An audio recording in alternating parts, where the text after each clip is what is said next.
درود. با اخبار امروز شنبه 26 اپریل من طاهری سفر شما را همراهی میکنم.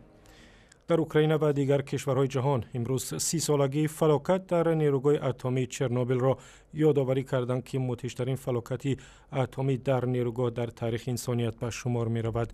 در تاجیکستان هم گروهی از سابقه‌داران رفع فلاکت نیروگاه چرنوبیل در شهر دوشنبه از روزهای سختی کار در این نیروگاه گفتند که 30 سال پیش ترکید و مناطق عظیمی را آلوده کرد. در همایش روز 26 اپریل گفته شد با وجود گذشت 13 ساله زمان هم نتوانسته است داغ‌های سیاه فلاکت چرنوبیل را از روح و روان سابقه‌داران و فرزندانشان هم بشوید. ما هم نیروگاه برقی اتمی چرنوبیل چهارم بلوکش کفیدگی بود. ما هم خاکسترهای هوای جمع میکردیم. اگر اسمین قطعی بود مسخلات میپوشوندن، رنگی همین کفن سفید میپوشوندن. هم قاعدوی رنگی پروتیوگاز همش دویده میری، هم خاکستر میبری در قاپو لغا میکنی و یا اونجا کران قطعی پویزا قطعی شلندا قطعی بار میکنن، کجا میبرن نامعلوم.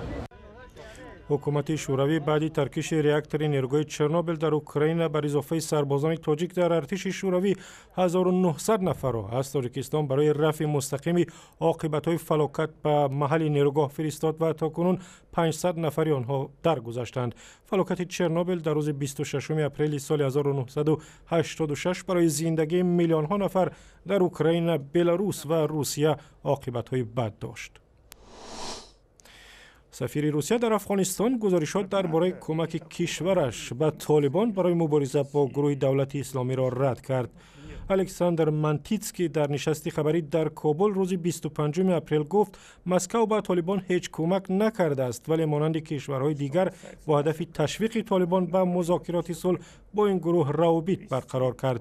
مسکو همچنین از افزایش جنگ‌ها در شمال افغانستان و تحکیم نفوذ گروه افراطگرای دولت اسلامی نگران بوده است. ناآرامی در کشورهای آسیای مرکزی به مثل تاجیکستان، ازبکستان و قرقیزستان می تواند سیل مهاجران را به سمت روسیه روان کند. دیپلمات روس یادآور شد که ماه فوریه امسال روسیه به حکومت افغانستان 10,000 اتومات کلاشنیکوف و تیر و مهمات زیاد داده است و بر اساس موافقتنامه با پیمان ناتو به افغانستان 10 چرخ بال صادر کرده است. همین هفته معصوم ستانکزی سرپرست وزارت دفاع افغانستان در کنفرانس امنیتی در مسکو شرکت می‌کند. دادستانی نظامی بر ضد 4 مرزبان تاجیک با اتهام دست داشتن در مرگ یک همخدمت جوانشان پرونده جنایی باز کرده است. در این دادستانی روز 26 اپریل به رادیو آزادی گفتند 3 افسر و یک سرباز قطاری واحد نظامی 2847 نیروهای مرزبانی در ناحیه رودکی به دست داشتن در مرگ فرخجان حیتلیف متهم می‌شوند. جزئیات مرگ سرباز معلوم نیست، ولی پدرش میگوید فرخجان در نتیجه لتوکوب در ماه ینور هلاک شده است. فرماندهان واحد نظامی این ادعا را رد می‌کنند.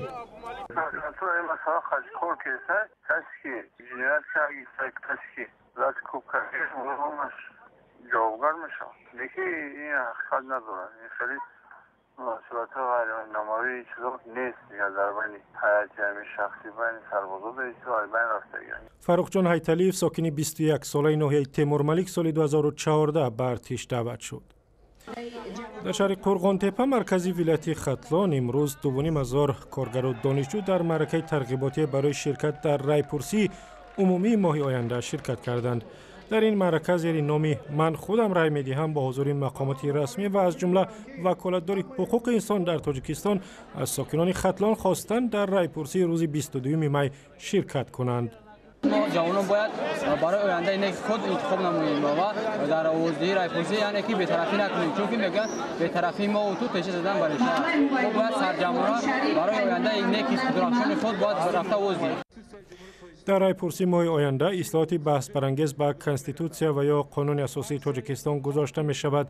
در صورت قبول اصلاحات رئیس جمهور امامعلی رحمان حق پیدا می کند به محدودیت نامزدیش را به مقام پرزیدنت پیشبری نماید. در یگانه خواجگی ناحیه اشت که به پرورش بوزی انگاری مشغول است، موسم تراشیدن این جانوران زیبا شروع شد. در مدت یک ماه 10 چوپان باید پشم 9000 سر بوزهای انگاری را بتراشند که کار بسیار سخت است. با گفته متخصصان پشم بوز انگاری در مقایسه با پشم گوسفندها بسیار نرم و مهین است و خریداری زیاد دارد. 4 ماه بغضالای جدا کرده، نرش جدا، ماده جدا، سونی 4-5 ماه شود بها میتیم بغضالا. اما خواجگی مذکور با وجود تلاش‌ها ترقی زیاد نمی‌کند، چون محصولات خام آنها برای قالی بافی و لباس با نرخی ارزان خریده می‌شود. قیمت 1 کیلو پشم بوز انگاری در بازار داخلی $5 را تشکیل می‌دهد، هرچند به گفته متخصصان ارزش واقعی آن 10 مراتب زیادتر است.